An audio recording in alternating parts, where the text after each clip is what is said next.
Hello everyone, it's Dawn and welcome to our Tuesday project. And today in this case, we happen to be making a Christmas card, but you can do this with any embossing folder you like. We're going to be doing what I'm calling a double embossed card, and you'll see what I mean as we go along. We're not going to run it through twice. I'm not quite sure what the point of that would be, but you could, I suppose, if you wanted it a bit deeper. But I'll show you what I mean as we go along.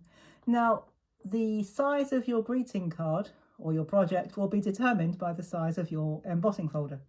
And this embossing folder is a 5x7, and it's from the latest, at the time of recording, it's the latest version of Simply Cards and Papercraft magazine. It's the first Christmas magazine I've seen this year, so that's absolutely fantastic. And as you can see, it's got this beautiful nativity scene on it. It's really, really lovely. So we're going to use that, and we're going to use it on a dark blue card, and then I'll show you what we're going to do with it. And this really does look spectacular.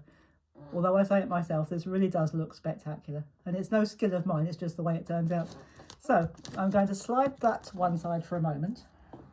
In fact, we won't be needing that again. I've already embossed my card. Now, I'm not quite sure how well you can see that, but we have got the embossed, but we're not going to use the embossed side. We're going to flip it over, and we're going to use the debossed side. The bit, now there was a couple of people actually, the last time we did a debossed project, someone said to me, a couple of people in the comments said, what does it mean by debossed? Debossed means the bit that dips in. So the embossed is the bit that stands out proud, the bit that feels all bumpy. And the debossed side is the bit that sinks in, so that you've got the main card standing proud and the image set back a little bit.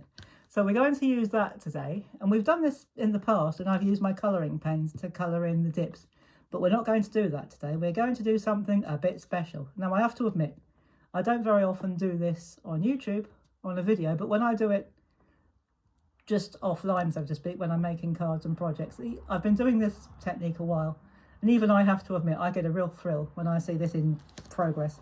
So we're going to be using, if you've got one of your embossing pens, one of your WOW embossing pens, or any embossing pen for that matter, use this, because it's a lot easier than trying to get ink. This is the, I suppose you call it clear ink or invisible ink. And we're going to use that. And I'm not going to do it all over. I have got one slightly over there that's all finished. But I'm not going to do the whole lot on this video because it does take a little while. But what we are going to do today for this project, we're going to do the star, the main star, the Star of Bethlehem. And then I'm going to emboss it, heat emboss it. And you can, but watching this star light up, that's why I'm going to do the star. Watching it light up when you heat emboss it is absolute magic. So I'm going to do that. Then I'll show you what the whole thing looks like when it's finished. So here we go. So what you do is you just, now do make sure you stay within the lines as much as possible, because wherever, I'm not quite sure how much you can see of that. It's not a very nice, I've got all the lights on in here. It's rather a gloomy day today, but make sure you stay inside the lines, because wherever that ink is, your powder will stick, and if it's on the actual ink, you probably won't get it off. So we're just going to, first of all, it doesn't matter if it, because it's a star, it doesn't really matter if it goes over a little bit, but just make sure you can see the main shape. And we've just got a little way down the road. I don't know if you can hear it. They just started doing road work, so if you can hear that drilling, I do apologise. So we're going to go in those gaps like that. So try as much as possible to stay in the gaps. Now, I'll give you a tip. Put your embossing pen on the very tip.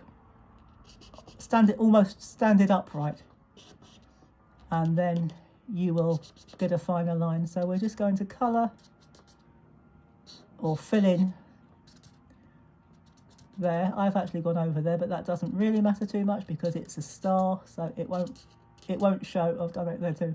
That's because I'm quite a distance away from where I'm working, but it really doesn't matter. As long as we leave a bit of a gap, it doesn't matter. But what I'll do is I'll slow down just a tiny weeny bit. Oops. Working at distance is not easy. But if I work close up, all you would see is my head and you wouldn't see anything.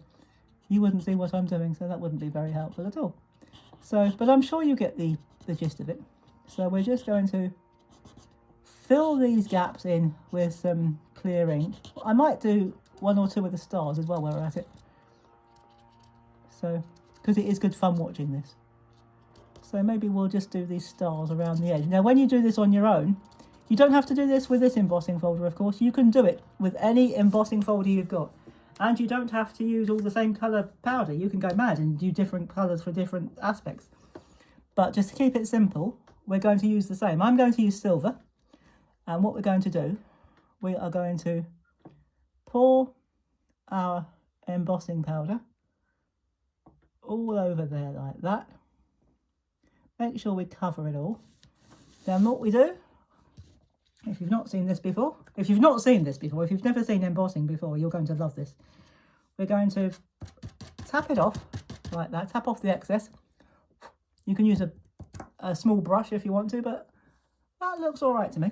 So what we are going to do, I know you can get these trays that have got scoops and things that you can put them back in, but I find a piece of ordinary printer paper more than adequate, apart from when it's getting in the way of all my other clutter on my desk. So do that. Now, before you put your heat tool on, make sure you put the lid on, because you might end up with a whole tub of embossed powder, which wouldn't do at all. So now this is the fun part. I haven't turned it on because you'd never hear me for the noise. It's quite a noisy one, so if you're sensitive to noise, I do apologise, but the visual effect is well worth it. So I'm going to hold this down. Now, if you want to, you can use, you can use something else to hold it down if you're worried about getting your fingers burnt. So I'm using a pencil with a rubber on the end, and I'm just going to press it down like that. Now, it does take a few seconds to warm up, although it is a little bit warm because I've already used it once today. So I'm just going to turn it on. So we've got a noise coming up now. So just hold it until it starts to change colour.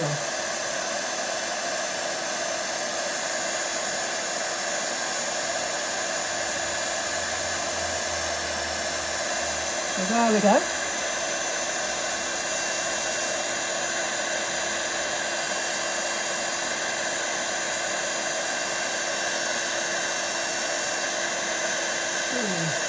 Now, I still get a thrill every time I see that happen.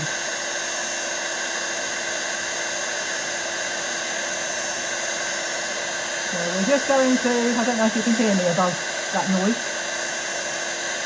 but we're just going to finish that off very quickly.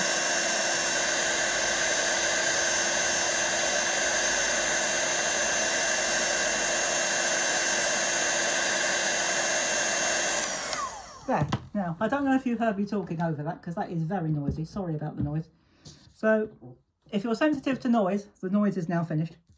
So once you've done that, you get this gorgeous shine. If I hold that to the window, you get this gorgeous shine, and it's absolutely gorgeous. Really beautiful. Now, so you don't have to watch me or put up with that noise for too long. Here's one I did a few moments before I started the video. And the whole lot has been embossed. And as I say, you could put gold for the nativity part and silver for the star, but I wanted to keep this simple, so I've just left the whole thing silver. Now, I've got a 6x, no I haven't, I've got a 5x7 card, which I've already prepared. And all I'm going to do, I've got some double-sided tape on here, and that wasn't meant to happen, but that's not too much of a problem. So I'm just going to line that up like that. And then all we do is we take our card. You can use glue to put this down if you wanted to, but I just use tape because it's what happened to be on my desk. So give it a good press down, and there, if I hold it to the light, you've got a beautiful card. Now, if you wanted to, you could put a small sentiment in the middle, but that, to anybody who knows the Christmas story or is used to Christmas images, I don't think that needs a sentiment. I think people will know that that's a Christmas card. But if you wanted to put a joyous Christmas or Merry Christmas or believe in the miracle of Christmas, there are a set of stamps that go with this that reflect the story of Christmas. So if you wanted to use one of those, that's absolutely fine. but I'm going to keep mine blank and just put a small, simple message on the inside. So there we go. I don't know if you can see that terribly well from there, but there is our double embossed, because we've used an embossing folder and we've used our heat embossing tool, our heat gun. So there we go, there is that. If I lay that next to that, and because it's such a miserable day today, I'm just going to tilt that to the window, because the window is to the right of me as we're recording. So if I tilt it, you'll see the card and you'll see that beautiful shiny effect. And there is our project for today. As I say, you don't have to do a Christmas card. You can use this technique with any embossing folder you've got.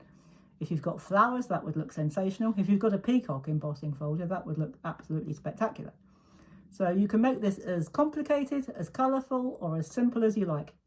So I will leave you to do yours. And if you do one of these, whether it's this in folder or any other that you've got, please do come and join us at Crafty Capers with Dawn Facebook group and show us how you do it and what you do with your debossed embossing folders and your heat embossing. And we'd love to see it. They're a lovely bunch of group. We're still a small group, but that's fine. So do come and show us what you do or what you've done, and we'd love to see it and get plenty of positive feedback. And I will see you on Friday with another project. And until then, take care everybody, have fun, and as always, happy crafting. Bye bye for now.